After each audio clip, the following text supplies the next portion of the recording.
राधे राधे। स्नान करते समय लेना चाहिए भगवान कृष्ण का नाम। कृष्ण का नाम लेने से मिलते हैं 3.5 करोड़ भगवान का नाम लेने का फल और होती है पितृदोष से मुक्ति। राधे राधे। बोलते बोल गया हूं, यदि आप नित्य का ठीक से स्नान करते हैं तो आपको 3.5 करोड़ भगवान के नाम लेने का फल प्राप्त होता है। कैसे? अब सुने। एक बार सत्यभामा ने माता रुक्मिणी को कहा कि ये बार बार द्रौपदी के घर क्यों जाते हैं, मुझे तो कुछ गड़बड़ लगता है। सत्यभामा ने कृष्ण के ऊपर संशय किया कि हर महीने में, 2 महीने में, 15 दिन में और ये द्रौपदी के घर जाते हैं। सुनिए, ये कथाएं नहीं सुनी होंगी आपने। ये द्रौपदी के घर जाते हैं, कोई कारण है, इसका पता लगाया जाए। सत्यभामा ने ऐसा रुक्मिणी को कहा।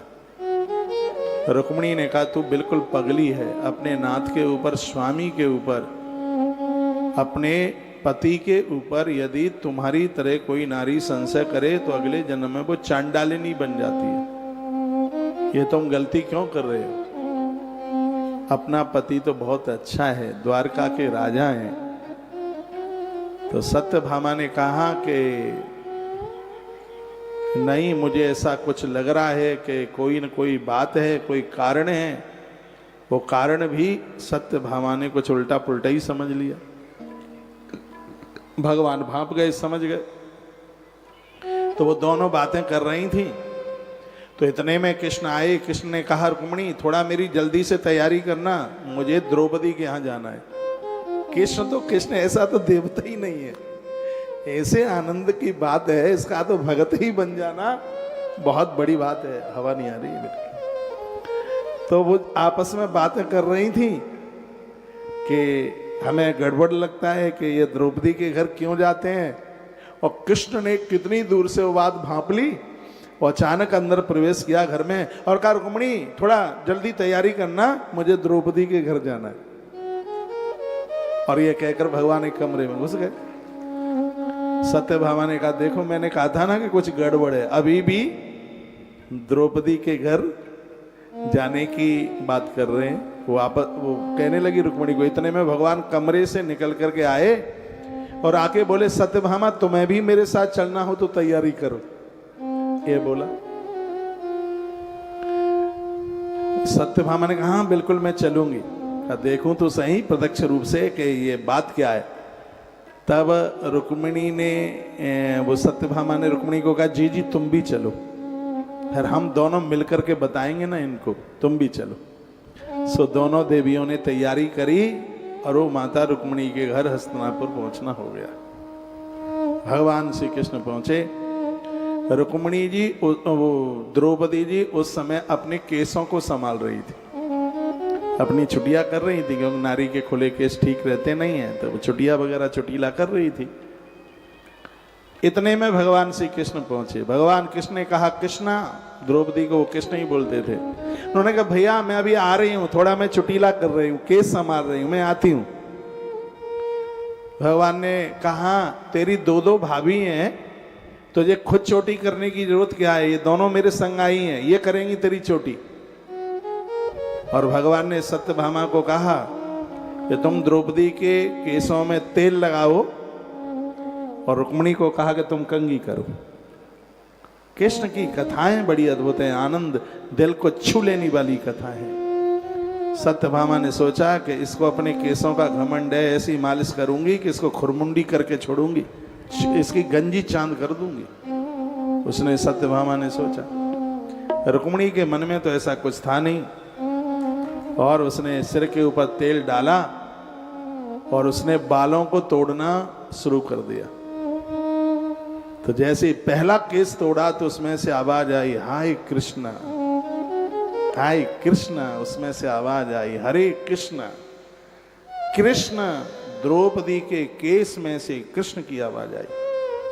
फिर उसने दूसरा केस तोड़ा तो द्रौपदी के केस में से फिर आवाज आई, मेरे कृष्णा, मेरे कृष्णा।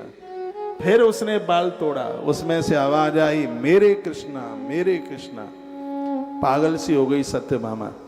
सत्यभामा ने हर बाल तोड़ा तो उसमें से कृष्ण की आवाज आई, मेरे कृष्णा। अब सत्यभामा रुक्मिणी को पूछने लगी, ये पहली बार देखा जा रहा है, मैं बाल तोड़ती हूं और इसमें से आवाज आती है मेरे कृष्णा मेरे कृष्णा, इसका मतलब क्या है? रुक्मिणी ने कहा कि इसका तो अर्थ मैं भी नहीं जानती।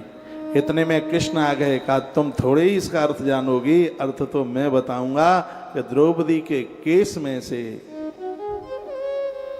आवाज क्यों आती है मेरे कृष्ण। तो भगवान कृष्ण ने कहा कि दुनिया में ये वो पवित्र नारी है जिस समय ये नहाती नहीं है, स्नान करती है, और जितनी देर तक ये स्नान करती है इसकी जिह्वा से मेरा नाम निकलता है, और वो जल के सहारे मेरा नाम इसके 3.5 करोड़ रोमों में अंदर प्रवेश करता है। इसके हर रोम में से आवाज आती है मेरे कृष्णा मेरे कृष्णा। दोनों देवी कृष्ण के चरणों में गिर पड़ी और सत्यभामा ने अपनी बहुत गलती का एहसास किया। सत्यभामा ने आज दोनों हाथ उठा करके कहा, जो हमारी दीदी द्रौपदी की सहित स्नान करते समय हमारे प्रभु का नाम लेगी, कोई भी लेंगे या लेंगे, उनको हर रोज 3.5 करोड़ जप करने का सौभाग्य फल प्राप्त होगा। उस दिन से प्रत्येक दिन स्नान में सत्यभामा रुक्मिणी भगवान कृष्ण का नाम लेकर स्नान करती हैं। ये बात हमारे और आपके लिए आज की कथा सुनकर एक भी दिन ऐसा ना निकले जिस दिन स्नान के समय पर आप भगवान का नाम न लें। ये मैं एक दिव्य मंच से निवेदन कर रहा हूं, जो स्नान के समय में नित्य भगवान का नाम लेते हैं उन्हें प्रत्येक दिन भगवान के 3.5 करोड़ नाम लेने का फल प्राप्त हो जाता है। उनके रोम रोम में भगवत ध्वनि विराजित हो जाती है। आप हमारी बहुत बातें मानते हैं, आज से इस बात को भी मान लीजिएगा कि स्नान मौन रह करके नहीं, स्नान तो भगवान का नाम लेकर के कीजिए। हनुमान चालीसा पढ़िए, प्रभु का नाम लीजिए। जितनी देर में आप स्नान कर रहे हैं उतनी देर के लिए आपकी जिह्वा से भगवान का नाम निकलना चाहिए। तो ऐसे स्नान करने पर 3.5 करोड़ नाम लेने का फल प्राप्त होता है। कितनी बड़ी महिमा है। अंतस में एक एक रोम आपका बोलेगा हरे कृष्णा मेरे कृष्णा मेरे कृष्णा मेरे कृष्णा। उसके प्रमाण में माता द्रौपदी है। उन देवियों ने गलती का एहसास भी किया और पूरी दुनिया को वरदान भी दे दिया। भगवान कृष्ण के सामने वो बड़ी लज्जित हुई, शर्मिंदित हुई। जब द्रौपदी को भगवान याद करते हैं, राधे को याद करते हैं, तो ये देवियां बड़ी चिढ़ती हैं। माताओं में एक संशय तो होता है, पुरुष तो किसी स्त्री को बात ही नहीं कर सकता, और विशेष रूप से घरवाली के सामने। ऐसा उसका दिमाग उल्टा पुल्टा खाता है कि ये उधर क्यों देख रहा है, ये उससे बात क्यों कर रहा है। गीता में इसी संशय की बात कही है, संशय आत्मानं विनश्यति। ऐसा संशय तो आत्मा का भी हनन कर डालते हैं। सुनीता दुबे, आपने एक मैसेज में लिखा है, क्या अद्भुत प्रसंग चल रहा है। मेरी तो व्यासपीठ अद्भुत बात बताती है और मुझे विश्वास है मेरे पूरे परकर के सहित, और जहां जहां तक मेरी आवाज जा रही होगी, स्नान करते समय बिना भगवान का नाम लिए नहीं रहेंगे। जो भी आपको नाम आता है, प्रभु का नाम लीजिए, भगवान का नाम लीजिए, और स्नान करते समय जो भगवान का नाम लोगे, एक बार नहीं 10 बार बोलूंगा इस बात को, प्रत्येक दिन आपको 3.5 करोड़ भगवान का नाम लेने का फल मिलेगा।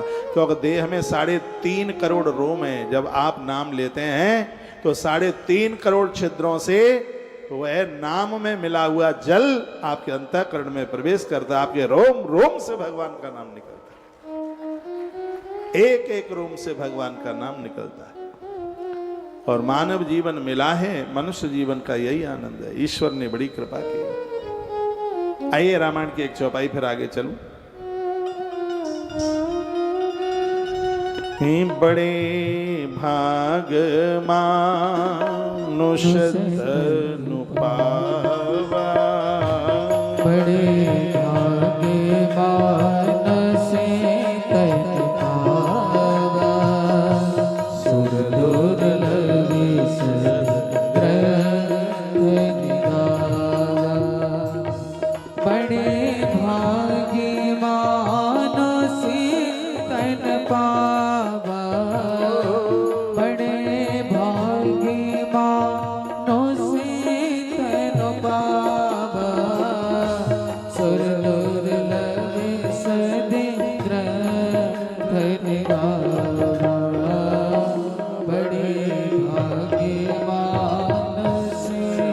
तैत पावा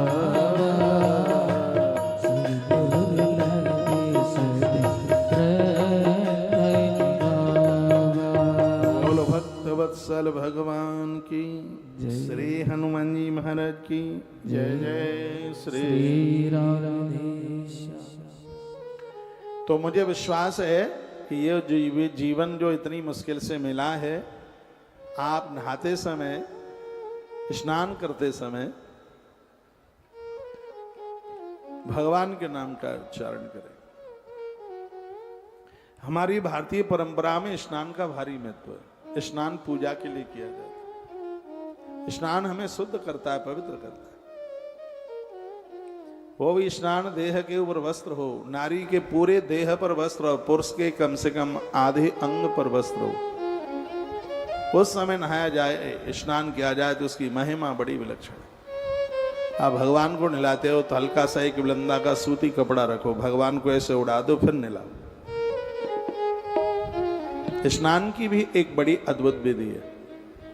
ग्रंथों में नहाने का तो मंत्र ही नहीं, स्नान का मंत्र है। सतम व्याय भोक्तव्यम सहस्रम स्नान माचरित। तो स्नान उसे कहते हैं जो भगवान का नाम ले लेकर के पानी अपने शरीर के ऊपर डाला जाता है, उसे स्नान कहते हैं। जिसमें हर क्षण हर पल हम भगवान से जुड़े हुए होते हैं, ऐसा प्रत्येक दिन भगवान का नाम लेकर स्नान करने पर 3.5 करोड़ भगवान का नाम लेने का फल प्राप्त होता है। यह उसकी महिमा है। तो जितना भी मुझे जहां तक आप सुन पा रहे हैं, तो आवाज कम है यूट्यूब पर, थोड़ी आवाज बढ़ाओ। तो ऐसा कीजिए।